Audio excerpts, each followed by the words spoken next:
ijoro rimwe mu minsi ya kera cyangwa iya vuba, hari igihe wari uryamye urota ubwoko bw'inzozi runaka, wumva ufite ubwoba bwinshi cyane, urasakuza cyane n'imbaraga zawe zose ushaka ko hari uwagutabara, ariko n'umuntu muryama hamwe cyangwa mu nzu imwe ntiyakumva, kandi wowe wumvaga wasakuje cyane ariko ijwi ntirenga umunwa. Mu gihe byakugendekeye bityo uba warose nabi. Abakurambere bacu bari bazi icyo kurota nabi ari cyo n'ingaruka kurota nabi bishobora kugira. Niyo mpamvu baciye umugani ngo warose nabi burinda bucya. Niyo mpamvu rero tugiye kureba bimwe mu bintu bituma turota nabi biza ku isonga mu buzima bwacu bwa buri munsi. Iyi ni Ingando online, mbahaye ikaze muri iki kiganiro.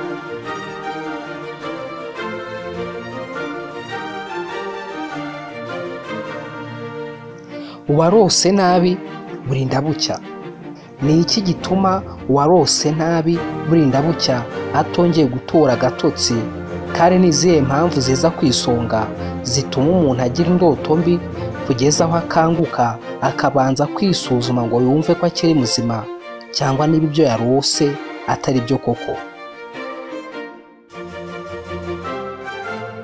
Imiti imwe n'imwe, inzoga, kubura ibitotsi, umunaniro ukabije, amarangamutima n'amateka y'ibyo umuntu yabonye cyangwa yanyuzemo, ibyo yumvise ni bimwe mu biza ku isonga mu gutera indoto mbi. Ibi tubikesha urubuga rwa kidhealth.org na webmd.com. Abahanga bagabanyije gusinzira kwacu mu byiciro bine. Icyiciro cya mbere, kubura maso, awake mu ndimi z'amahanga. Icyiciro cya kabiri, gusinzira bisanzwe cyangwa se light sleep mu ndimi z'amahanga. Icyiciro cya gatatu, gusinzira cyane, deep sleep. Icyiciro cya kane cyitwa REM mu magambo mpine y'ururimi rw'icyongereza bivuze rapid eye movement. Ibi byiciro ndabisubiramo, ni ibyiciro bine. Icyiciro cya mbere cyitwa kuba uri maso, awake. Icyiciro cya kabiri, gusinzira bisanzwe cyangwa se light sleep. Icyiciro cya gatatu, gusinzira cyane, deep sleep. Icyiciro cya kane cyitwa REM mu magambo mpine y'ururimi rw'icyongereza bivuze rapid eye movement. Ku cyiciro cya mbere, awake cyangwa icyiciro cyo kubura maso, ni umwanya utangirana n'igihe ugeze mu buriri ugahombeka amaso mu gihe ugitegereje kusinzira.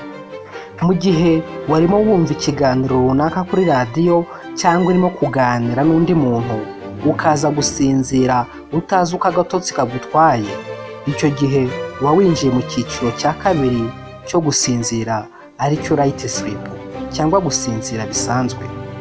Muri iki cyiciro niho mwarimu muganira yumva uri kumwikiriza gusa utamusubiza, agakomeza akakubwira akumva noneho ntukiri kumwikiriza. Icyo gihe urekeye aho kumwikiriza, nicyo gihe cya nyacyo uba winjiye mu cyiciro cya kabiri cyo gusinzira. Niba ari ikinamico wari ukurikiye kuri radiyo ukaza gusinzira itarangiye, bya bindi wibuka aho byarangiriye, niho wari winjiye mu cyiciro cya kabiri cyo gusinzira bisanzwe. Muri iki cyiciro cya kabiri umuntu aba ashobora gukanguka ku buryo bworoheje mu gihe haba hari ikintu runaka kimukanguye. Imikaya iruhuka gukora ugereranije n'uko yakoraga. Umuntu agatangira kugenda ahumeka gake, umutima ugatera buhoro, ubushyuhe bw'umubiri cyangwa se body temperature bukagabanuka, hanyuma gusinzira bigatangira. Iki cyiciro gitangira nibura mu minota 15 umuntu amaze gusinzira. Nyuma y'iki cyiciro cya kabiri, umuntu usinziriye atangira ikindi cyiciro cya gatatu, aricyo deep sleep cyangwa gusinzira cyane. Aha nicyo gihe cyiza umubiri uba urimo gukura. imyanda nayo iri mu bwonko iba irimo kuvamo. Ahangaha umuntu aba yasinziriye ku buryo biba bitoroshye kumukangura. Umuvuduko w'amaraso uba wagabanutse, amaraso arimo atembera mu mikaya, imisemburo ituma umuntu akura iba irimo kurekurwa ku bwinshi, uturemangingo twangiritse dutangira gusanwa no gusimbuzwa, kandi ubwonko buba butuje mu mikorere yabwo. Nyuma y'ibi byiciro uko ari bitatu hakurikiraho icyiciro cya kane. Iki cyiciro cya kane cyitwa REM sleep, rapid eye movement. Muri iki gice cya kane cyo gusinzira niho umuntu agera agatangira kurota inzozi mbi, inzozi ziteye ubwoba. Muri iki gihe ubwonko buba burimo gushyira hamwe amakuru y'ibintu bya ngombwa ugomba kwibuka, ibintu ugomba kwiga, ibibazo ugomba gukemura n'ibindi. Muri iki cyiciro nanone umuntu usinziriye aba ahumekera hejuru, ashobora no kugona. Umutima uba utera cyane, umuntu ashobora gushyuha cyangwa gukonja kuko ibice bishinzwe kuringaniza igipimo cy'ubushyuhe n'ubukonje mu mubiri kiba kitari gukora nk'uko gikora umuntu ari maso. Ubwonko buba buri gukora cyane, umubiri urekeraho kwinyeganyeza kugira ngo udakora ibyo urimo kurota. Niba uri kurota wirukanka, umubiri urekeraho kwinyeganyeza kugira ngo koko utabyuka ukiruka. Niba uri kurota uri kurwana, umubiri urekeraho gukora kugira ngo udatera imigeri n'amakofe nk'umuntu uri kurwana koko kandi usinziriye. Ibi bice byose uko ari bine bigize igihe cyo gusinzira kwacu bigenda bisimburana mu gihe runaka mu ijoro. Mu yandi magambo byitwa sleep cycle, uruziga rwo gusinzira cyangwa se guhindagurana kw'igihe cyo gusinzira.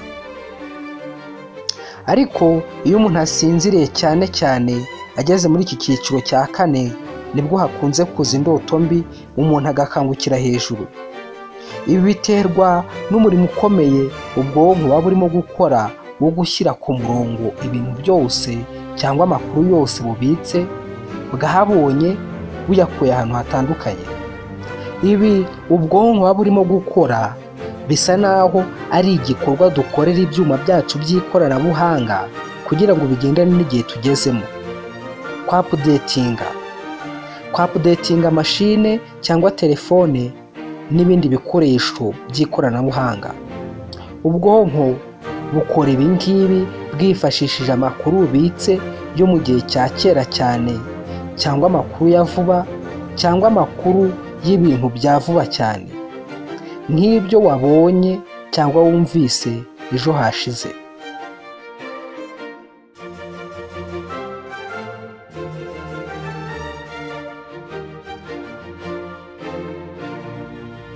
Urugero, biroroshye kuba wabwira umwana inkuru y'ukuntu injangwe itungwa no kwica no kurya imbeba kugira ngo ibeho, aho injangwe ijya guhiga igasimbukira imbeba ikayifatisha inzara zayo, imbeba ikajwigira, ariko bikarangira injangwe yishe ikayirya. Nta muntu n'umwe cyangwa nta kintu na kimwe kiba gihari kugira ngo gitabare imbeba. Mu byumvikana iyi nkuru ku muntu mukuru ntabwo ari inkuru iteye ubwoba, ariko ku mwana mutoya iyi nkuru ishobora kumutera ubwoba, akumva afitiye impuhwe ya mbeba injangwe yariye, maze nijoro aryamye akaza kurota inzozi zirimo injangwe cyangwa imbeba, akaba yarota ya njangwe noneho ari we yaje gufata ngo imurye, nuko agakangukira hejuru akarira. Icyo gihe abagize inzozi mbi ziturutse ku bintu yari yumvise ku manywa ariko akabirota mu bundi buryo. Iyi ni ingando online mukomeje gukurikira. Uretse kuba umuntu yarota inzozi ziturutse ku mikorere y'ubwonko no ku makuru bubitse, umuntu ashobora kurota inzozi mbi ziturutse ku marangamutima afite ku kintu runaka cyangwa ibyifuzo afite yumva byanze bikunze ko azabikora, ariko akaba akibitekerezaho atarabifatira umwanzuro. Aha twatanga nk'urugero, byashoboka ko hari umusore runaka wumva afite amarangamutima n'ibyiyumviro byo gukora imibonano mpuzabitsina n'umukobwa runaka, ariko akaba atarabinoza neza, cyangwa ngo abivuge, maze nijoro umunsi umwe aryamye akaza kurota koko agiye cyangwa arimo akora imibonano mpuzabitsina, maze ababyeyi b'umukobwa bakamufata cyangwa inzego z'umutekano akarota zamufashe zigiye kumufunga, cyangwa akarota yateye inda kandi nta gahunda yo kurera yari afite. Ubwoko nk'ubu bw'inzozi ni inzozi mbi ziteye ubwoba kandi zihangayikisha nyiri ukuzirota, zikaba ziba zaturutse ku marangamutima yari afite mu gihe runaka. Biroroshye niba ufite icyifuzo cyo kugura televiziyo ya rutura mu nzu, kuba warota ubona waguze televiziyo ariko wayigeza mu rugo ikameneka, cyangwa se ukigeza mu rugo ukabona bayibye. Ibyo biba byaturutse ku marangamutima ufite. Biroroshye nanone kuba niba ushaka kugura moto, ushobora kurota ko utwaye moto yawe bwite, ariko wagera imbere ukabona ya moto yahindutse igiti, ukisanga wicaye ku giti aricyo utwaye, utazi ukuntu moto yahindutse igiti. Izo ni inzozi ziba zaturutse ku marangamutima. Uretse ibi, hari abantu bamwe kandi benshi bemeza ko umuntu ari ikiremwa kigenzurwa n'Imana na Satani. Aba bombi ni ukuvuga Imana na Satani, bakaba bashobora gutuma umuntu arota inzozi mbi cyangwa inzozi nziza bitewe n'ubutumwa bashaka kumushyikiriza. Abafite uku kwemera bavuga ko inzozi zaturutse ku Mana zitwa ibonekerwa cyangwa ihishurirwa, naho izaturutse kuri Satani zikaba ziturutse ku guterwa n'abantu bapfuye, aribo bagereranywa n'abazimu ndetse n'amadayimoni ashobora guteza inzozi mbi umuntu. Mu mateka ya kera cyane, umwami wa Egiputa yarose inzozi mu ijoro rimwe, arota inzozi ebyiri zifitanye isano, ariko zamuteye ubwoba no guhangayika, bituma ashaka kumenya ubusobanuro bw'izo nzozi. Izo nzozi yarose ni izi ngizi, tuzisanga mu gitabo cy'Itangiriro ibice 41 kuva ku murongo wa mbere kugeza ku murongo wa 8. Imyaka 2 ishize, Farawo arota ahagaze iruhande rw'uruzi. Mu ruzi havamo inka ndwi z'igikundiro zibyibushye zirishiriza mu mifunzo. Izindi nka ndwi z'umwaku zinanutse zirazikurikira, ziva mu ruzi zihagarara na za zindi ku nkombe y'uruzi. Za nka z'umwaku zinanutse zirya za zindi z'igikundiro zibyibushye uko ari ndwi. Farawo aribambura, arongera aribikira, arota inzozi za kabiri ngo amahundo 7 ahunze meza ameze ku giti kimwe, maze andi mahundo 7 y'iminambe yumishijwe n'umuyaga uva iburasirazuba akurikiraho aramera. Ayo mahundo y'iminambe amera ya mahundo ahunze atsibaze uko ari 7. Farawo aribambura, amenya yuko ari inzozi. Mu gitondo ahagarika umutima, ahamagaza abakonikoni ba Egiputa bose n'abanyabwenge baho bose. Farawo abaroterera inzozi ze, ntihagira ubasha kuzisobanurira Farawo. Nyuma yo kurota izi nzozi zose, zahagaritse umutima w'umwami ashaka kumenya ubusobanuro bwazo. Bisa n'ibitumvikana ukuntu inka z'iminambe zihorose zameze inka nziza z'imishishi, n'amasaka mabi akamira amahundo meza. Ubusanzwe inka zishishe kandi zimeze neza zakariye inka zihorose, n'amasaka meza akamira amasaka mabi. Nibyo wenda umwami yatekerezaga nk'uko natwe dushobora kubitekereza ko. Niyo mpamvu umwami yari akeneye ubusobanuro bwimbitse. Umva ubusobanuro yabonye abukuye ku mugabo witwa Yosefu, byemezwa ko Imana ubwayo yari yaramuhaye ubutware bwo gusobanura inzozi. Itangiriro igice cya 41 turasoma tuvuye ku murongo wa 25 tugeze ku murongo wa 32.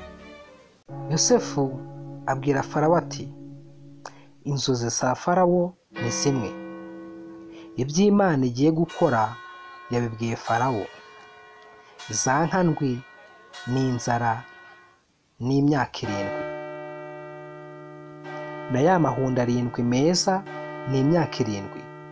Izo nzozi ni zimwe, na za nka zinanutse z'umwaku zazikurikiye n'imyaka 7, na ya mahundo 7 y'imishishi yumishijwe n'umuyaga w'uburasirazuba nayo n'imyaka 7.